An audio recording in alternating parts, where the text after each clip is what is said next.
we understand exactly what this country's up against on every single day of our life.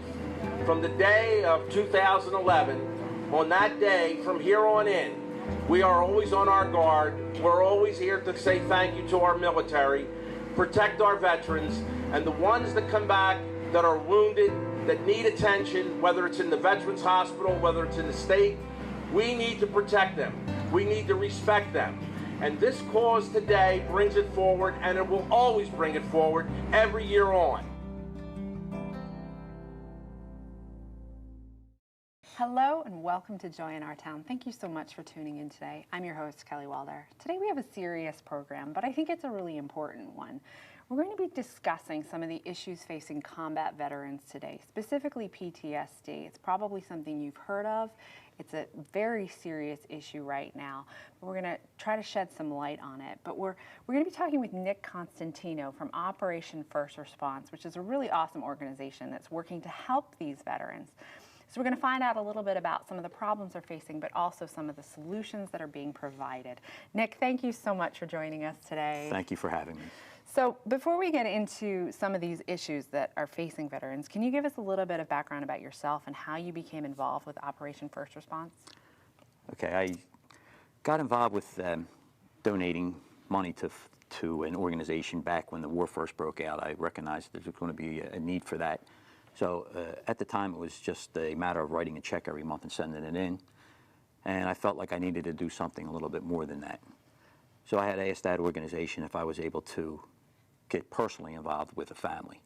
And they had said that they had helped the family and they could no longer help them. They were at their limit. They had limits for each family. Okay. It's typical of most organizations what they do. And so this family here, the soldier had just been shot in Baghdad by a sniper, and he was in a coma in Walter Reed down in Washington. The wife, they were from Arizona, the wife was sitting bedside with him, and they had two children, a 10-month-old and a 10-year-old. The 10-year-old wanted to go live with her sister and was going to school with her sister, and the 10-month-old was getting raised in the hospital room at Walter Reed while she was sitting bedside with him. She lost her job, because she obviously couldn't go in. She couldn't show up, right. Yeah. They had already lost their car. That was repoed. So they introduced me to her, and we started communicating on a daily basis, and she would come home from the hospital, give me an update on how he was. He did come out of his coma, but he was in a wheelchair from the wound that he suffered. He was shot through the side, the right side, and out to the left side, blew one of his kidneys out, part of his colon, and nicked his spine. So they told him it was highly unlikely that he would ever walk again. As he came around, we started communicating every day, me and him, and we got quite close. And so he would say to me, there's got to be something I could do for you, for everything you've done for my family. We were able to, take care of their bills, to take that pressure off of them while they were sitting there. And I would always tell them, it's not about that. It's about us repaying you. Wow. So he'd say, there's got to be something. So just joking around, I would say to him, well then, get up out of that wheelchair one day and walk through my front door. He goes to rehab, and then in Richmond, Virginia, 6 months, and goes back to Arizona. He can't handle the heat.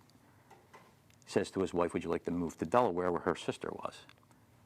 She says yes. Within a couple weeks, they had sold their house and they were buying a house in Delaware. They drove up to my house here in Broomall, and we were able to meet. My family, his family, we all got together. We came quite close. So that first Christmas, I wanted to have them over for Christmas, but I didn't want them to feel obligated to say yes to me because it was their first year in a while to be with her family, her sister. So it was Christmas Eve, and we, Italian family, typical big 7-fish dinner on Christmas Eve. So we had about 35, 40 people at the house, and there was the doorbell rings, and my wife says, go answer the door. And I'm like, oh, I'm cooking here, you go get it. And she says, no, you have to go answer the door. I'm thinking that she's got some kind of carolers out there ready to sing to me or something. I open the door, and here's Jason standing there at the door with 2 crutches. Wow. And he says, okay, he says, I'm going to do it. I'm walking through your front door. Wow. And he struggled. And he, 3 steps took him like 5 minutes. And he was sweating and struggling, and there wasn't a dry eye in the house. Oh, wow. He sits down in his wheelchair, and he hands me a box, little box all wrapped up in Christmas paper. I'm like, why did you do this? He says, just open it. I open it up, it's his Purple Heart. And I said, I can't accept this. He says, you have to accept it because I have nothing else to give you. He says, this is the wound that brought us together. He says, I already have my reminder. This will remind you. Wow. And I have that hang on my wall, and every day it serves as an inspiration to me. So I made me realize and my family realize that, you know, we can make a difference to people's lives, you know. So that's what I went on with Operation First Response after that. Wow. Now, in that story, you just explained, you know, this family, he was dealing with the wound. He was dealing with the recovery. His wife, she wasn't able to hold down a job to care for him. And they weren't holding her job. They actually fired her. They said, are you going to be able to come in next week? And she said, no, I'm sitting. He's still in a coma. I'm sorry, we can't hold your job. Oh, wow. And then they had the child care. So these are, I mean, these are serious, serious issues facing veterans who really, you know, they're doing their job and they're being hurt doing their job to defend us. Exactly. What are some of the other issues that are facing combat veterans today? Well, just what you're saying about the job. I mean, here's a guy, he was in the National Guard. He was deployed. He already has a mortgage. He has a family. He has bills to pay. And he had a career back here on the stateside. So he's deployed to Iraq, gets injured, never going to be able to do what he did before. So now all of a sudden, there's that uncertainty. How am I going to take care of my family? And that feeling, they're overwhelmed by that feeling. Now you got to deal with getting into the VA system to get properly rated, which is a nightmare for these men. I mean, if they submit their claim and it's not disputed, it could take 6 months to a year. Wow. In the meantime, there's nothing coming in. If it's disputed, I've seen up to 4 years it take before a military member will get his proper benefits. You can't turn on the news nowadays without seeing that America's in decline, or you can't, you know, read an article without saying that, you know, we're falling back in times, and you know, you always see how the VA doesn't keep up and doesn't deal with the veterans in certain ways, and they're not up to speed yet, and they're not getting the job done. So it's easy to see that. It's easy to get frustrated with that and kind of back away and say, well, you know, you're not getting help here and here. That's the way it's going to be everywhere, and that's not the truth. You know, even the smallest organizations can help, probably more so than the biggest ones. This organization is relatively small, but they give 97% on every dollar back to the veterans, and that's what that goes to help. So, if I was going to give any advice to a veteran that was kind of frustrated with the system and kind of, you know, aggravated with the way things are going, just don't give up. That the smallest organizations are usually the ones that can really help out the most. And not to knock the VA specifically, but just with most bureaucracy, things are complicated. There's probably a lot of paperwork, things that they wouldn't understand. Overwhelming. And so, you know, even if you're just for a normal person not dealing with these added stressors, that can be confusing. But I imagine that it would be, you know, just overwhelming in that situation. It is overwhelming, and especially in that frame of mind when you have so much other things going on. I mean, you're trying to recover. You know, you don't know if you're ever going to be that person that you were before you left. Now you're also dealing with what you had to do in combat. That's where PTSD comes in. And the stress levels keep building, and everything just keeps compounding, and it's just one thing after another. And that's why you see suicide rates as high as they are among veterans. And we're talking 22 a day.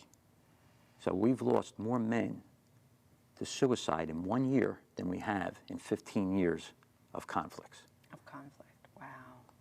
That's an amazing figure when you think about that. You mentioned PTSD, and this is such an important thing. It is something that people talk about, and you hear it in the news, but it's not always explained. Can you tell us what PTSD really is and what this is doing to these veterans?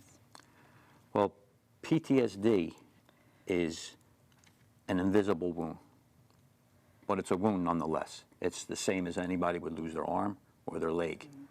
But it's misunderstood because when you do lose a limb, I could walk up to you and I could see what's wrong with you. Or if you're burned, it's visible. You know, it registers right away. Oh, he got wounded, you know. When you wound the mind, it's a whole different thing. Your mind is wounded from a horrific event that you witnessed. In the case of the military, it's from being deployed to a combat zone. What they've had to do, what they've had to witness in combat. And it's a very difficult thing for them to handle when they come back. I mean, there's no way you could send a person into combat and expect him to come back and be that person that he was before he left. I was really struggling with only my pay to cover all the expenses. So that's when I met Peggy. She offered me the help, and she told me not to worry about anything, just to worry about healing.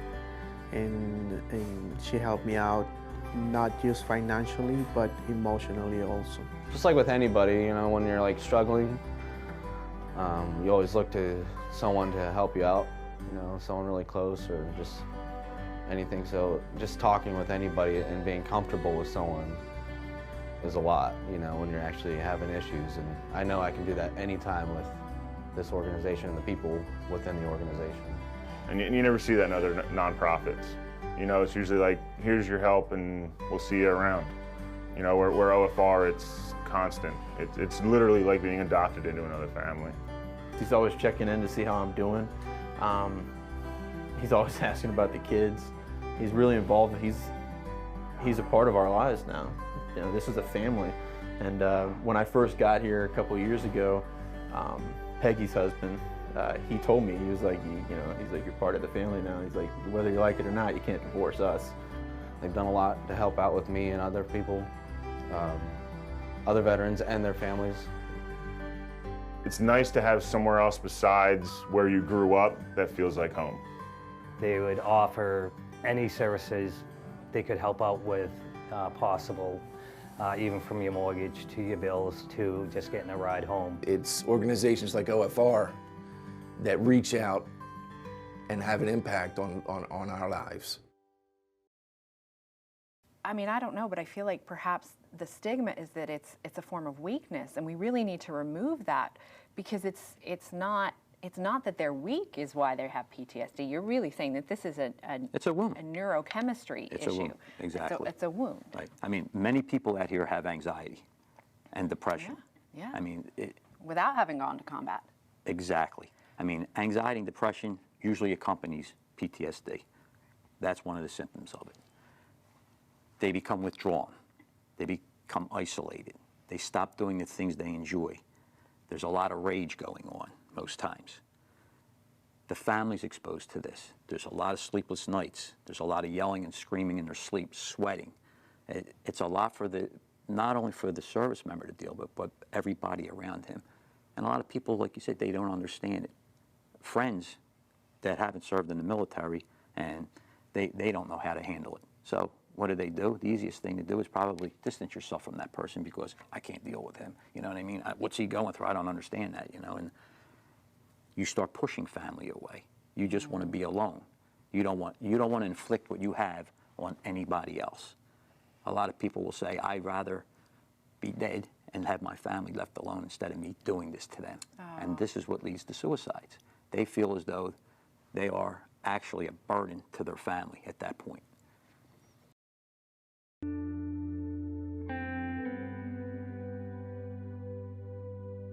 My name is Peggy Baker. I'm the founder of Operation First Response. My friend actually called me in the end of 2003 and told me that her son was injured and had lost his leg, so I went into Walter Reed to visit them and found what I was going to be doing the rest of my life.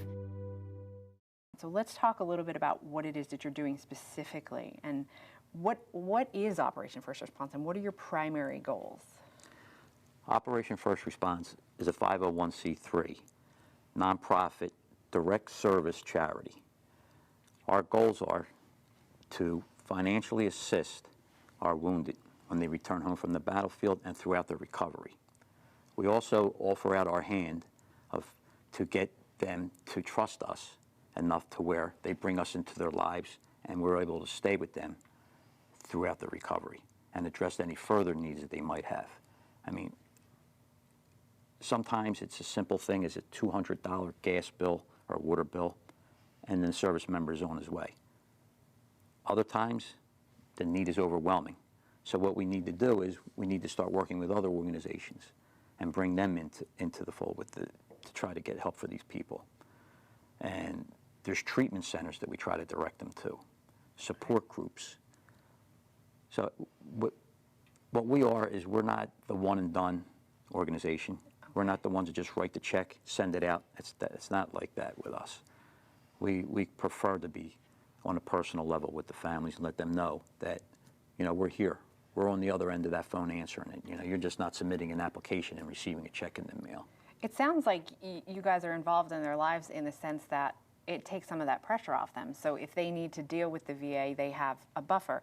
If they need help with the bills, they have that stress taken away. But if they, you know, you're providing resources for them as well, that maybe, you know, they aren't becoming overwhelmed by their situation and don't know where to turn because they have you helping to guide them? Well, that's exactly right. I mean, our primary goal is to relieve stress, and no matter what form we could do it in, financial, emotional, whatever it need be. And we're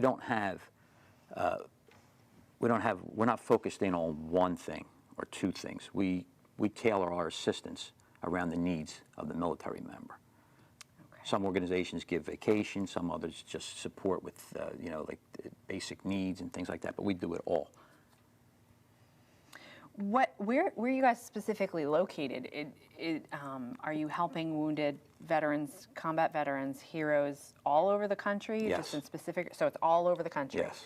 And are there specific requirements that they have to meet in order to have help from Operation First Response? They need to be service connected to the Veterans Administration. So they need to have some kind of a rating with the VA, at least a 10% rating.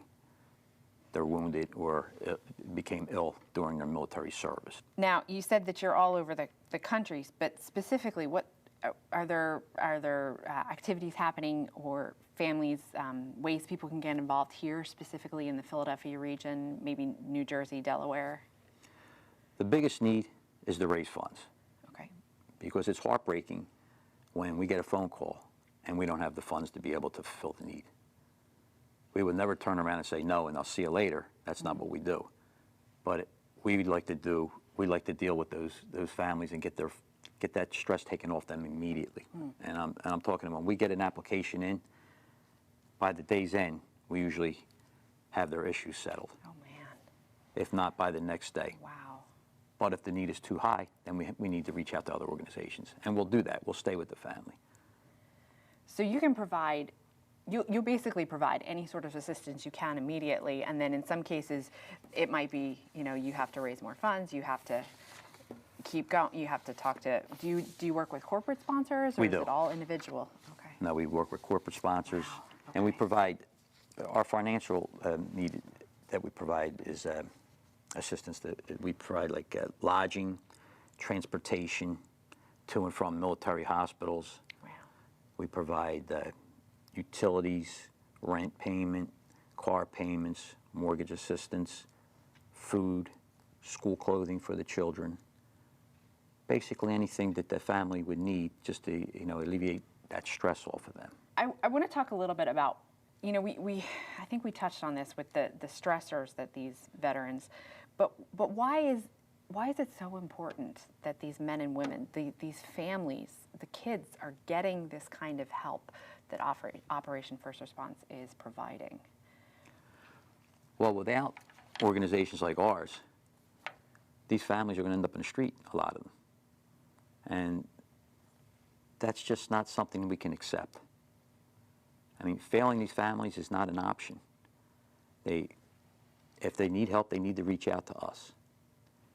Our website is operationfirstresponse.org. And like I said, if we cannot fulfill all the needs, we will definitely help to locate organizations that will. There's a lot of good organizations out there.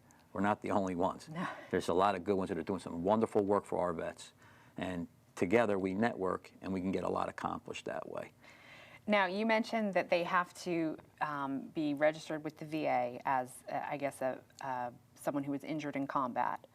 Or not injured, or some kind of a illness related to their military service. Okay, related to the military service. Now, does that go back as far as, say, someone who had served in Vietnam? Would you help someone that far back, or are you mostly dealing with more recent combat veterans? Well, when Operation First Response was first started, it was only dealing with Iraq and Afghanistan vets. But we recognized the need of our Vietnam vets, and we've also helped as far back as World War II vets now. So there is a need, continuing need. I mean, a lot of these suicides you see are not just the Iraq and Afghanistan vets. It's still men from Vietnam that are suffering with PTSD, and these guys just didn't have that kind of help. When they came home, I mean, they were treated pretty bad when they came home. And I have to say that these guys from Vietnam, these heroes, are the ones really stepping up and supporting these younger vets coming back today. They don't want to see happen to these vets what happened to them. So, I mean, I've made a lot of Vietnam vet friends from doing this, and they're some of the best guys in the world. Wow. Wow. And I wonder if maybe, just in terms of how people perceived PTSD back in the day, I don't think that they really thought of it as an actual condition. You mentioned it's a wound. Well, I think people just kind of wrote it off back then. Oh, absolutely, they did. Okay. Let's talk a little bit about Walk for the Wounded. Now, this is an annual event that you guys host in this area, right? Every year? It's the biggest fundraiser for Operation First Response. Okay. My wife and myself had started it 10 years ago. Wow. This will be our 10th year doing it, and since then we've also had one down in Ocean City too now. So it's twice a year. Twice it happens. A year. Okay. Yeah. And the biggest one is here in Rose Tree Park Media. Okay. It happens every May. This year it's scheduled for May 20th. Okay, so that'll be May 20th, 2017. Right, and like I said, it is the biggest fundraiser, and it's a good time for everybody to come out, bring the family out, enjoy the day. We have plenty to do for the children. We have amusements for the kids to do, some face painting. We have a lot of food vendors out there, and we have entertainment. We have music. But the highlight of the day to me is when the soldiers and the Marines that we've helped out, they all come from all over the country, and they share their stories up on stage of, what this support has meant to their families and how it's gotten them by some very difficult times. So this brings awareness not only to what we're doing, but it brings awareness to any other service member that might be there that is having a rough time and don't know where to go and don't know who to trust. So seeing these guys, hearing them, hopefully they'll reach out and say, you know what, I'm going to call these people, or I'm going to go where he's telling me to go. It's important to realize that these men, these heroes, when they come to you, it's hard enough to ask for help. So by the time they get to you, they're not planning their budget for the following year. They're looking for money that was due 2 months ago. So good chances they're in the process of losing their home at the time, or having their car repoed, or probably have utilities shut off by the time they reach out to us. So we can't delay. It feels good to know that all the sacrifice and all the heartache and the missed time with my kids and my wife and everything, the struggle, that it's appreciated and it's recognized by others who didn't necessarily experience it themselves. You mentioned earlier that sometimes it works better when a veteran can go to another veteran and say they can, they understand each other. Is it also important that these wounded heroes really can stand there and they can see that there are people in the public who support them, who are going to come out to events like this to try to raise awareness? Does that bring any form of healing or encouragement to these men and women? It most certainly does. It most certainly does, because, walking up to somebody, shaking their hand, giving them a hug, saying thank you to, it's not a hard thing to do. It's a beautiful gesture, and maybe someday when that vet's sitting there feeling pretty down about everything, he thinks about that, and that gets him through that moment. How important is this social aspect of, just having somebody to connect to? You said you're in these people's lives, so Operation First Response, your goal is to really connect with them. It's not just to solve their problem, but it sounds like you genuinely are showing that you care about these people. Your story, you cared about that person walking again. He mattered to you. Is that, even if you take away the financial part, is that offering hope? Oh, but absolutely it does. The thing is my goal is to always gain the trust of a military member, of a wounded soldier. So this way they could open up to me, and they could feel comfortable with me. And they, once they know where we're coming from and what our intentions are, because a lot of people try to, latch on to these guys, and their intent is not so pure all the time. But once they know that and they feel comfortable with you, then the chances of them reaching out to you for help is a lot greater than. Is there evidence to suggest, or maybe just based on your experience, that organizations like Operation First Response, when they form these relationships, when they get involved with the lives of these combat veterans, that there is a decrease in the severity of PTSD and a decrease in the number who progress to suicide? Well, we would hope that to be the case, and the best evidence I can offer is the families that are in front of us on a daily basis that still stay in contact with us and tell you that they wouldn't be where they are today if it wasn't for our assistance or the assistance of another organization that we brought them to. Suppose one of our viewers, has really been impacted by what they've heard you share today, and they want to get involved. Maybe they can't participate in Walk for the Wounded, or maybe they've already donated money. Is there any other way that people can get involved with with Operation First Response, or just to help out? Well, there's all kinds of volunteer work that could be done in your community and things like that. There's a homeless shelter in West Philadelphia, just for an example, that may need food.